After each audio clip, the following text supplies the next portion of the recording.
बिस्मिल्लाहिर्रहमानिर्रहीम। सिर पर सरसों का तेल डालो तो दिमाग को ताकत मिलती है। नाक में नारियल का तेल डालो तो बदन में ताकत आती है। अंगूठे पर तिलों का तेल लगाओ तो कद में इजाफा होता है। नहाते वक्त बदन पर तेल लगाओ तो सुस्ती दूर होती है।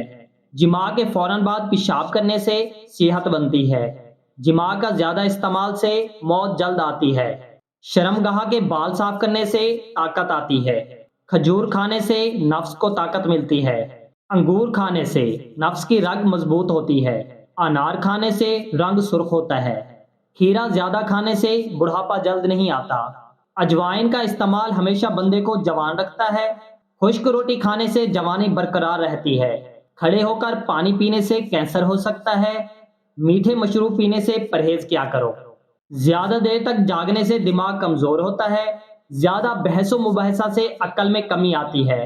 चुप रहने से अक्ल में खातिर ख्वाह इजाफा होता है। सौंफ खाने से मुंह की बदबू दूर होती है। गर्म पानी से मुंह धोने से भी परहेज करो। आधी रात को अदरक को खाने से फालिज नहीं होता। सोते वक्त लहसुन खाकर सो जाओ, मीठी नींद आएगी। रात को बादाम नाक में डालो, पेट अंदर चला जाएगा। कद्दू के साथ तूरी खाने से कभी बलगम नहीं बनता। छाती में दर्द की शिकायत हो तो फौरन दही में खीरा डालकर खा लो, छाती के दर्द से आराम आ जाएगा।